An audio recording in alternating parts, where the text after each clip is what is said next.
Bom dia, vamos fazer o estudo dessa manhã. Continuamos com o mesmo livro, que é Vida Feliz, da Joana de Ângeles com Divaldo Franco. O título hoje é Cala Mais do que Fala. É interessante que as lições estão sendo sorteadas e os temas estão muito coerentes com o momento que o mundo está vivendo e nós, consequentemente, nele, né? Então vamos ver o que a Joana está falando aqui. Ela diz o seguinte: no tumulto que toma conta do mundo e das pessoas, reserva-te alguns momentos de silêncio, que se transformem em quietude interior. Olha, gente, realmente a gente vive numa vida tão assim tumultuada, com tantos anseios, tantas necessidades, entre aspas, e ficamos nos preocupando com tudo, e fazemos comentários, aumentamos um bocado, modificamos outros, damos a nossa opinião. Eu sei que está ficando uma torre de Babel, cada um fala uma coisa, cada um expõe uma coisa, nesses momentos principalmente que estamos vivendo de Copa do Mundo, né? Você ouve os comentários mais interessantes, os mais incríveis possíveis, é cada um querendo dar a sua forma de ver, e nós não temos um momento para repensar, para fazer uma leitura interna dentro de nós. Será que essa quantidade de coisa que a gente comenta, que eu comento, que você comenta, está trazendo algum bem para a humanidade? Está ajudando alguém a mudar a maneira de ser? Está ajudando a pessoa a olhar para ela mesma? Não temos esse tempo, gente. A gente não tem um momento, quando ficamos só, entre aspas, conosco, numa sala, no quarto, nós estamos com a televisão ligada, com uma música ligada no ouvido, e aí a gente vai vivenciando aquilo que está ouvindo. Mas o momento de ouvirmos a nós mesmos, esse tem passado batido. Se nós pensássemos antes, reflexionássemos antes sobre as nossas falas em todos os momentos, em todos os dias, nós veríamos que muita coisa que falamos não precisávamos ter falado. Não ajudou a ninguém, não cresceu ninguém, pelo contrário. O que eu conto para alguém, esse alguém conta maior ainda, né? Quem conta um conto aumenta 10 e vai contando, e vai contando. E muitas vezes uma palavrinha maldita, né? Mal pronunciada, mal empregada, pode trazer mágoas, pode trazer sentimentos profundos, né? Pode trazer desilusões, pode trazer ódios, pode trazer vinganças. A palavra, minha gente, quando é dita, não tem como recuperar. Não tem jeito de buscar mais. Então é preciso que nós tenhamos esse momento, né, de quietude interior, que possam se transformar em reflexão, em meditação, em análise daquilo que a gente tem vivenciado nesse mundo tão tumultuado de hoje. Aí ela fala o seguinte: a agitação, a balbúrdia, o falatório desarmonizam os centros emocionais do equilíbrio. É interessante que quando um de nós começa a falar, a gritar, tal, nós entramos no bolo, minha gente, e nós seguimos o que o outro faz. Nós não paramos para pensar, não. É por isso que essas multidões, esses arrastões, depois a pessoa fala: gente, como é que eu fiz isso? Eu fui no meio e fui levado e fiz, né? Numa torcida de futebol, você está ali olhando, quando um grita, o outro grita, aí começa todo mundo a gritar a mesma coisa. Por que não pensou antes? Por que não analisou antes? Que não teve um momento de reflexão? Nós viramos uma voz coletiva sem pensarmos naquilo que estamos fazendo, sem nem sequer imaginarmos as consequências de um momento desses, né? Então você entra no meio de uma confusão e depois você fala: gente, eu não sei como é que eu entrei no meio, fui olhar, eu comecei a falar também, achei que estava certo, que estava correto, né? acabamos machucando as pessoas, acabamos destruindo as coisas que não nos pertencem, né? Então é preciso, como diz a Joana, temos que pensar muito. E ela tem uma frasezinha curtinha, que foi o início aqui, que ela diz o seguinte: cala mais do que fala. E hoje nós falamos mais do que calamos. Quando você está conversando com alguém, a pessoa vai passando na sua frente, vai te atropelando, o outro chega e quer dar uma opinião, o outro chega e contradiz tudo que você falou, o outro chega e acha que o que você está falando não é verdade, o outro tem a verdade dele. É uma torre de Babel. Nós não paramos. Nós vamos falando e contando, e um chega e conta outro caso, mesmo que não tem muita coisa a ver com aquilo que a gente se propôs no início, a gente vai levando. Então, minha gente, vamos pensar. Vamos calar mais. Vamos pensar no que vamos falar e, acima de tudo, nas consequências da nossa fala. O que é que a minha fala pode ocasionar no outro, nos outros, na multidão? Se eu sou uma pessoa que tem facilidade de envolver os outros, a minha responsabilidade ainda é muito maior se o meu falar vier prejudicar alguém. Seguindo aqui, ela diz o seguinte: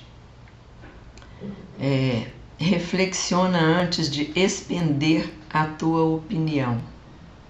Ouve a zoada e alijada-te do burburinho, preservando-te em paz. Então, vamos ouvir, vamos pensar. Se a gente puder ajudar, não precisa ser aos gritos, não precisa ser aos berros. A técnica das pessoas nos ouvirem é falar baixo na nossa conversa, porque assim ele tem que fazer silêncio para ouvir o que você está falando. E quando nós todos estamos gritando, ninguém está ouvindo nada, o barulho está imenso, ninguém está discutindo o sentido das coisas, e aí vão acontecendo coisas e mais coisas que não precisariam. É como foi falada na lição anterior, nós viramos feras. A gente vai enraivecendo, aquilo vai crescendo dentro da gente e a gente fica reagindo como se fosse um animal, e não é assim. O ser humano, ele tem que ter mansuetude, ele tem que ter paciência, ele tem que ter piedade, ele tem que ter harmonia interior, porque só posso pôr para fora aquilo que eu tenho dentro. Se eu não tenho nada disso dentro, não tem como botar para fora, né? O que nós falamos é o resultado da nossa condição interior, daquilo que realmente sou. Se eu não concordo com o que está acontecendo, eu me afasto, me calo. Não tenho que julgar naquele momento de turbulência, não dá para isso. Mas dá em outros momentos, se existem amigos nossos, refletirmos sobre a maneira como foi procedido ou como procedemos naquele momento, né? E ela continua dizendo o seguinte: este momento é salutar, esse momento de preservação da paz, esse momento de você reflexionar sobre a sua vida, sobre o que você está fazendo, né? Ela fala que é salutar para todos os momentos da sua vida. Então não é só nesses momentos de tumulto na rua, não, gente. É dentro de casa também, principalmente, não é?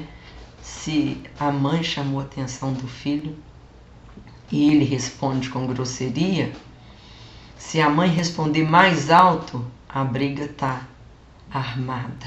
Aí sai insulto dos dois lados.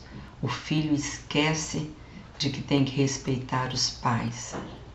E os pais esquecem que tem que também ouvir o filho para dialogar, para conversar, para educar, para ensinar, para mostrar o porquê ela está mostrando aquilo ou o pai está mostrando aquilo, não é? Eles têm mais vivências. Isso é muito importante. Se o marido fala alguma coisa que a esposa não gostou, passa um pouquinho, porque se ele falou com raiva, se você for falar, vem com raiva a resposta. E você também já responde com raiva. Temos que aprender aquilo que ela fala aqui, ter um momento de silêncio interior. Depois então você diz: fulano, você falou isso e isso comigo, eu não te respondi naquela hora porque eu não queria briga. Mas o que você falou não é certo, não é razoável. Não foi assim, ou eu não fiz isso, ou você ouviu alguma coisa errada. A harmonia, o diálogo, a reflexão sobre o que vamos falar é uma das medidas mais importantes. Porque quando eu disser alguma coisa, eu sei o que estou dizendo e as consequências do meu dizer. Agora, quando eu digo, aí depois a pessoa fala: mas você falou isso, me ofendeu. Ah, mas eu nem prestei atenção, eu estava com tanta raiva, falei sem pensar. A nossa desculpa é sempre essa. Também não tive intenção de te magoar, não, mas você falou isso comigo, eu não gostei e respondi. Eu tenho direito de não gostar. Tem direito de não gostar. Mas tem direito de ouvir, de pensar e de falar. Não precisa de berros com os outros, não, minha gente. Não precisa de gritar com os outros para se fazer ouvida, não. Porque muitas vezes nessas disputas de diálogos berrantes, um cala para não ouvir o grito do outro, não porque concordou. Internamente a pessoa não concordou. Achou que não foi justo o que o outro disse. Mas não dá para ficar gritando. Então as pessoas se impõem pelo berro, pelo grito, e os outros calam para não ter mais confusão dentro de casa, para não ter mais gritos dentro de casa. Nós não nos impomos aos outros pelos gritos. Isso aí é medo. A pessoa fica com medo da gritaria e, entre aspas, ela cede naquele momento. E você pode esperar que em outro momento ela repete a mesma coisa. Por quê? Porque ela não foi convencida. Ela simplesmente foi obrigada a parar, né? Você fala com o menino: você tem que estudar, seu horário de estudo. Está estudando, mas não está estudando. Aí você grita, ele vai e senta lá. Mas quem que garante que ele está estudando? Vamos ver na hora das provas, se tem nota. Não, tem que sentar e conversar. O seu estudo não é para mim, é para você, não é? Eu não posso estudar para você. No mundo hoje em que a tecnologia está avançada, em que os conhecimentos são importantes, se você não estudar, né, você vai ter dificuldade de sobreviver. Porque a minha vida é a minha, a sua construção sua. Cada um de nós constrói a sua própria vida. Ninguém constrói a nossa vida pra gente, não. Os pais orientam, mostram, dão o exemplo, os professores ensinam, dão conhecimento. As ações do dia a dia, a maior escola é a escola da vida. Mas é preciso que quando o aluno ainda não pôde entender os problemas que estão acontecendo à sua volta, que alguém o mostre, que os pais mostrem, que os amigos possam mostrar o quanto aquele procedimento é prejudicial. Então, minha gente, o que a Joana diz é muito importante. Cala mais do que fala. Por quê? Porque o seu exemplo é a maior prova daquilo que você é. O como você vive no seu dia a dia, você está pondo para fora aquilo que você é no interior, né? Se eu falo com o menino: você não pode fumar, mas lá dentro de casa eu estou fumando, eu não tenho moral para falar isso. Eu falo com o menino: não pode beber, bebida faz mal. O menino te responde: mas como é que o senhor está bebendo? Ah, mas eu já estou mais velho, já acostumei. Não tem esse negócio, não. Então, o filho se espelha nos pais, nos professores, nos amigos, né? Nós vivemos em comunidade. Então, nós somos realmente espelho para um e somos também o reflexo dos outros, quando a gente não tem condições de discutir o que é certo e o que é errado.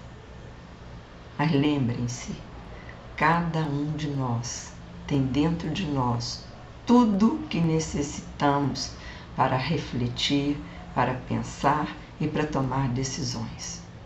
A partir de uns 10, 11 anos, a criança já começa a despertar para as coisas.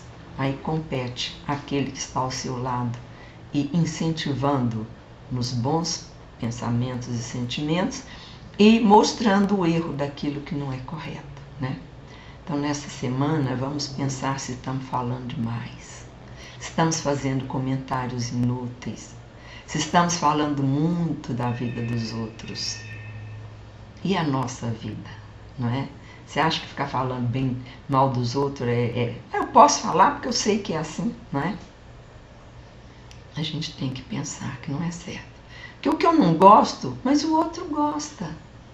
Então eu tenho que respeitar o outro. Não preciso dizer, mas eu não gosto, não quero que você fale. Oh, meu Deus, o outro tem direito de falar. Eu simplesmente, se eu não gostar da companhia, eu procuro outra. Mas eu não posso ficar brigando com todo mundo, porque cada um de nós é diferente. Ninguém é igual. Então, se eu quero o respeito do outro, eu tenho que me respeitar primeiro e respeitar o outro em segundo. Que essa semana possa ser de reflexão sobre o nosso jeito de falar, de viver como aquele que acompanha o que o outro fala sem sequer pensar, que a gente brinca no ditado popular, Maria vai com as outras, né? Não é assim não. Cada um de nós é um ser único da criação do Pai. Que tenhamos uma semana de paz, de tranquilidade, de muito amor, de muita solidariedade. Que nesses momentos de torcida, de jogos, que nós não alimentemos a centelha daqueles que estão a fim de discutir, de brigar. Nada disso. Não vamos mudar o que vai acontecer mesmo. Agora, destruir as coisas, eu continuo reafirmando, não é um procedimento de um ser humano normal. Que Jesus nos abençoe, nos fortaleça e nos dê lucidez para que nós possamos nos enxergar com os nossos defeitos e as nossas qualidades e fazermos os ajustamentos necessários. Tenha uma boa semana, um fim de semana agradável e, se Deus assim o permitir, estaremos aqui na próxima semana. Fiquem com Deus.